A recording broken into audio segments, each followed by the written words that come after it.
نے انہیں اپنے پاس بلا لیا۔ میں نے حسب معمول صبح انہیں بیدار کیا، وہ باہر تشریف لائے، مگر ان کی حرکات اور سکنات میں روز مرہ جیسی چستی نہیں تھی۔ سر درد کی شکایت کر رہے تھے۔ مجھے کہا میں ان کی پیشانی پر ہاتھ رکھ کر دیکھوں کہیں بخار تو نہیں۔ میں نے عرض کیا کہ پیشانی گرم ہے، حضور صلی اللہ علیہ وسلم آرام فرمائیں، لیکن انہوں نے میرے ساتھ مسجد جانے پر اصرار کیا۔ چلنے لگے تو نقاہت محسوس کر رہے تھے۔ میرا بازو تھام لیا، میں انہیں اپنے ساتھ لگا کر چلنے لگا۔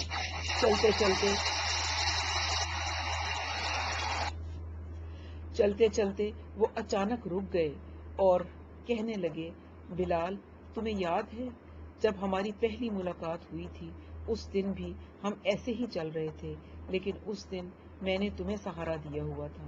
یہ کہہ کر وہ ہنس پڑے۔ میں نے بھی ہنستے ہوئے کہا، 22 سال بہت پہلے کی بات ہے۔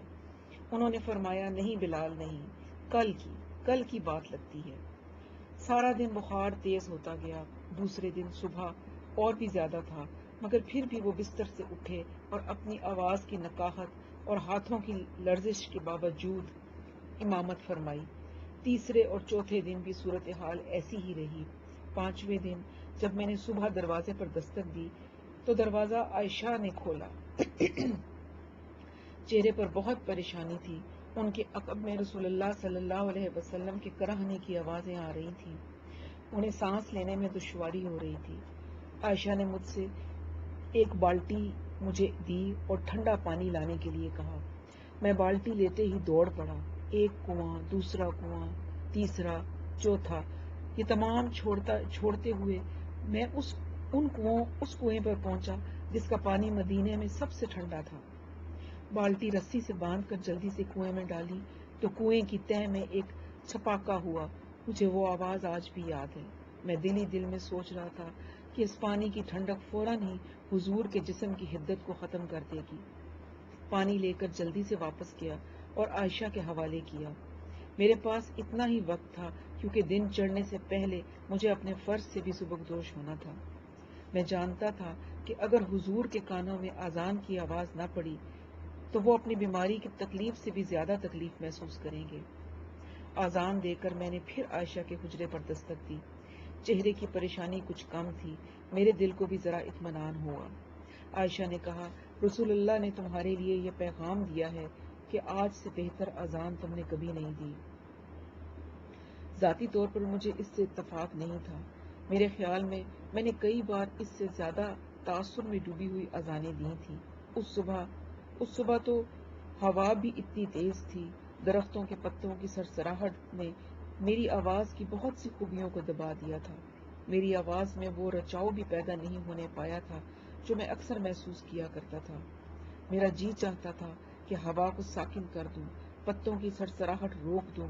پھر شہادت رسالت کے الفاظ پر میرے ذہن میں اپنے نبی کی تکلیف کا خیال آ گیا تھا جس نے مجھے پریشان کر دیا، لیکن ہر مؤذن کو یہ جاننا ضروری ہے کہ اس کی اذان کا حسن کانوں سے نہیں دل سے پرکھا جاتا ہے۔ کان تو محض ایک بیرونی آلہ ہے، دل انسان کا باطن ہے۔ اگر سرور کائنات نے ارشاد فرمایا کہ یہ میری بہترین اذان تھی تو یہ واقعی ہی بہترین ہوگی۔ 2 دن تک ان پر غشی کے دورے پڑتے رہے، کبھی ہوش آ جاتا، کبھی بے ہوشی طاری ہو جاتی۔ میں اس تمام عرصے میں ان کی چوکھٹ پر بیٹھا رہا۔ جب مجھے پانی لانے کے لیے کہا جاتا میں دوڑ پڑتا۔ دوڑنے سے مجھے اپنے ذہن کا بوجھ ہلکا ہوتا محسوس ہوتا تھا۔ لگتا تھا میرا ہر قدم ان کی بیماری دور کر رہا ہے۔ یہ میں نہیں جانتا تھا کہ ہر قدم پر منزل دور ہوتی جا رہی ہے۔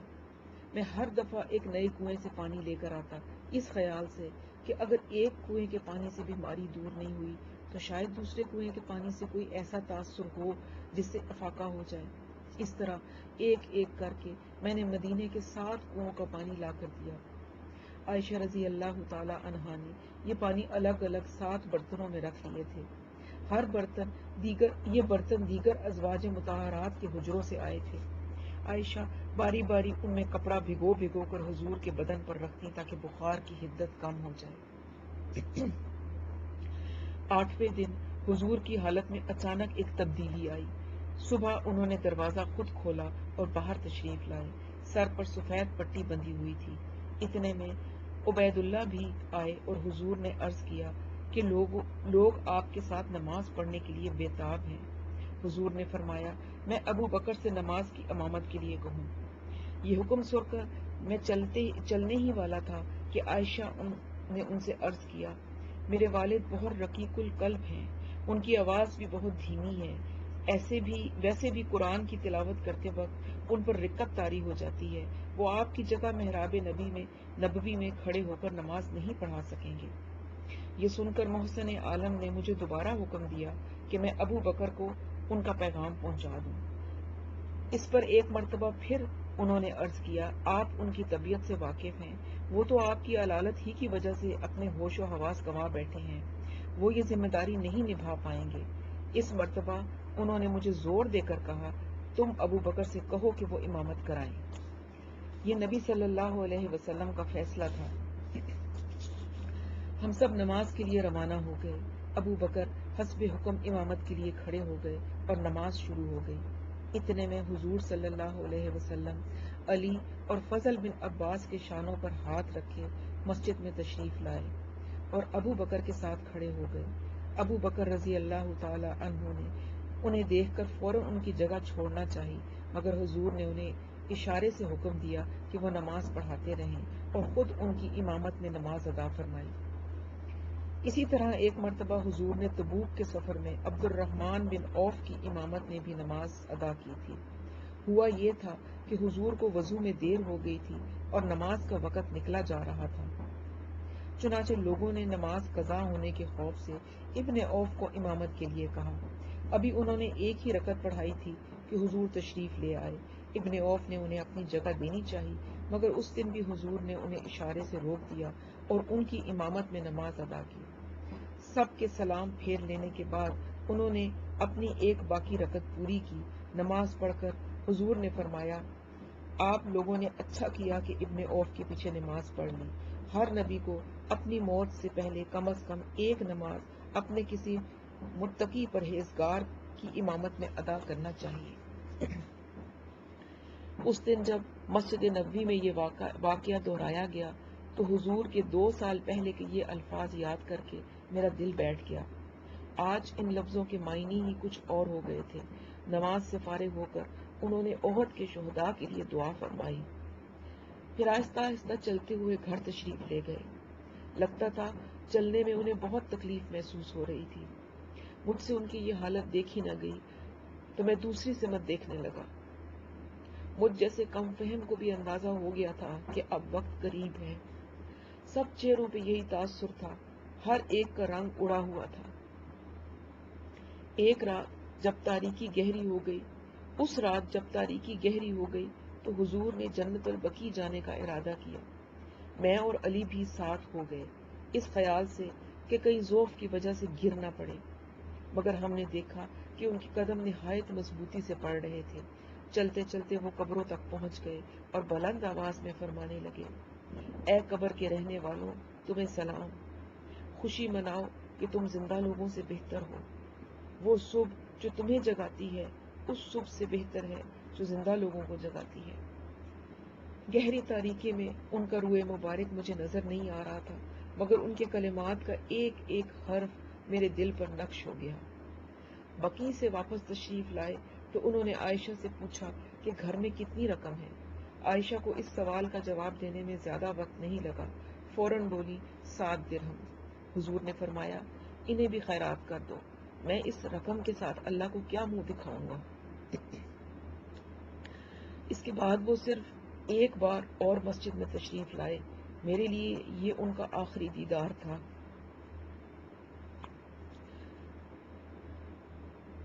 صرف چند گھنٹوں کی زندگی باقی تھی، مگر چہرے کی کیفیت بالکل دور ہو چکی تھی۔ انس نے جو میرے قریب کھڑے تھے آپ کو دیکھ کر کہا کہ میں نے کبھی ان کا چہرہ اتنا حسین نہیں دیکھا۔ ان کا چہرہ مبارک دمک رہا تھا، بہت آہستہ آہستہ کلام فرما رہے تھے۔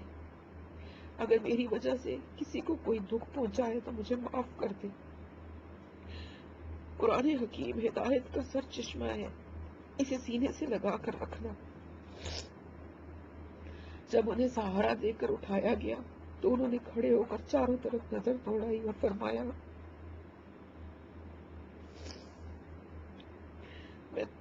میں تم سے رخصت ہو رہا ہوں، لیکن یاد رکھنا تمہیں میرے پیچھے آنا۔ اب جو میں بیان کرنے لگا ہوں وہ میں نے دیکھا نہیں، میں نے سنا ہے۔ نزا کے عالم میں حضور کا سر مبارک عائشہ کی گود میں تھا، انہوں نے آپ کو اپنے بازوؤں میں سنبھال رکھا تھا۔ کسی نے مسواک پیش کی تو کچھ دیر مسواک کرتے رہے، پھر آہستہ آہستہ جسم ڈھیلا چھوڑ دیا۔ آخری لمحے میں عائشہ نے انہیں یہ کہتے ہوئے سنا، اے اللہ، حشر کے دن مجھے غریبوں کے ساتھ اٹھانا۔ اور پھر کچھ اور الفاظ فرمائے جو سنائی نہیں دیے یا سمجھ میں نہیں آئے، یہ یاد نہیں رہا، یہ ہمارے لیے الفاظ تھے ہی نہیں۔ اس وقت وہ اللہ تعالیٰ سے مخاطب تھے۔ پھر اچانک انہوں نے سر اٹھایا اور یہ الفاظ کہے، الرفیق الاعلی۔ باہر بیٹھے ہم نے حضرت عائشہ کے رونے کی آواز سنی تو ہمیں پتہ چلا کہ حضور انتقال فرما گئے۔ عمر جلدی سے اندر گئے، مگر ان کی آنکھوں نے صرف یہ دیکھا کہ حضور استراحت فرما رہے تھے۔ غم نے ان کی آنکھوں پر پردہ ڈال دیا تھا، ان کے ذہن نے یہ قبول ہی نہیں کیا کہ حضور ہم میں نہیں رہے۔ وہ نہایت غیظ و غضب کے عالم میں باہر نکلے، ہوا میں مکے لہراتے ہوئے اور زور زور سے چلاتے ہوئے کہ اگر کسی نے کہا کہ محمد فوت ہو گئے تو وہ اپنے انجام کے لیے تیار ہو جائے۔ ہم کئی لوگوں نے مل کر انہیں سمجھانے کی کوشش کی، مگر انہوں نے ہمیں دھکا دے کر پرے کر دیا، پھر خود ہی اپنے موقف کی توجیہ کرنے لگے۔ ان کا استدلال یہ تھا، موسیٰ علیہ السلام کا قصہ یاد ہے، جب وہ کوہ سینا پر اللہ کے پاس گئے تھے تو یہودیوں نے مشہور کر دیا تھا کہ وہ فوت ہو گئے ہیں، لیکن کیا ہوا؟ 40 دن کے بعد وہ زندہ سلامت واپس تشریف لے آئے تھے۔ محمد صلی اللہ علیہ وسلم بھی 40 دن بعد انہی کی طرح واپس آ جائیں گے۔ بیچارے نیک دل عمر وہ صحن مسجد کے وسط میں کھڑے تھے، ان کے سر کے بال بکھرے ہوئے تھے، وہ کبھی ادھر مڑ کر کچھ کہتے کبھی ادھر۔ ان کا غم حقیقت کی تلخی سے نبرد آزما تھا، جیسے کوئی دیوانہ چاند پر پتھر پھینک رہا ہو۔ ابو بکر بھی حضرت عائشہ کے حجرے میں تشریف لے گئے۔ انہوں نے آپ صلی اللہ علیہ وسلم کی روح مبارک دیکھا، دیکھتے ہی انہیں حضور کی وفات کا یقین ہو گیا۔ انہوں نے حضور کی پیشانی پر بوسہ دیا اور چادر سے چہرہ ڈھانپ دیا۔ وہاں سے ابو بکر مسجد میں تشریف لائے۔ آتے ہی اس حلیم متبع انسان نے ایک ہاتھ بلند کر کے سب سے خاموشی کی درخواست کی۔ آج ان کے لہجے میں، ان کی آواز میں، ان کے الفاظ میں ساری دنیا کا اختیار جھلک رہا تھا۔ اگر ہم میں سے کوئی ایسا ہے جو محمد کو معبود سمجھتا ہے تو وہ جان لے کہ محمد کا انتقال ہو چکا۔ یہ کہہ کر انہوں نے اس دردناک حقیقت کے دلوں سے اتر جانے کے لیے جتنا وقفہ ضروری تھا دیا، اور پھر اعلان کیا، لیکن جو اللہ کو اپنا معبود سمجھتا ہے اسے معلوم ہونا چاہیے کہ اللہ تعالیٰ زندہ ہے اور ہمیشہ زندہ رہے گا۔ اس کے بعد سورۃ آل عمران کی یہ آیت پڑھی جو کہ جنگ احد کے بعد نازل ہوئی تھی، اور محمد کو صرف اللہ کے پیغمبر ہیں، ان سے پہلے بھی کئی پیغمبر ہو گزرے ہیں، بھلا اگر وہ مر جائیں یا مارے جائیں تو کیا تم الٹے پاؤں پھر جاؤ گے؟ اور جو الٹے پاؤں پھر جائے گا تو اللہ کا کچھ نقصان نہیں کر سکے گا، اور اللہ شکر کرنے والوں کو ثواب دیتا ہے۔ یوں لگتا تھا جیسے لوگوں نے اس آیت کا مفہوم پہلی بار سنا ہے۔ عمر فاروق نے اپنے چہرہ دونوں ہاتھوں میں چھپا لیا اور زور زور سے رونے لگے۔ گریہ آزاری کے عالم میں کھڑے نہ رہ سکے تو بیٹھ گئے، اسی طرح چہرہ چھپائے زاروں قطار روتے رہے۔ ان کا سارا جسم لرزنے کے عالم میں تھا۔ پھر مدینہ اس طرح گریا کرنے لگا معلوم ہوتا تھا ساری کائنات رو رہی ہے. میں نے آمد رسول پر مدینے کی خوشی کی انتہا دیکھی تھی اور آج مدینے کے غم کی انتہا دیکھ رہا. تدفین کے بعد قبر پر چھڑکاؤ کرنے کی سعادت بھی میرے حصے میں آئی. میں آہستہ آہستہ قبر پر چھڑکاؤ کرتا جاتا تھا اور سوچتا جاتا تھا کہ آج کیسا آفتاب غروب ہو گیا. کیا سعادت ہے اس زمین کی، مٹی کے ان ذروں کی جنہوں نے اس آفتاب کو اپنی آغوش میں لے لیا. مٹی بیٹھ گئی تو میں نے ہاتھوں سے تھپک تھپک کر اسے ہموار کیا. رخصت ہوتے ہوئے مڑ کر دیکھا تو ساری قبر پر میرے ہاتھوں کے نشان بنے ہوئے تھے.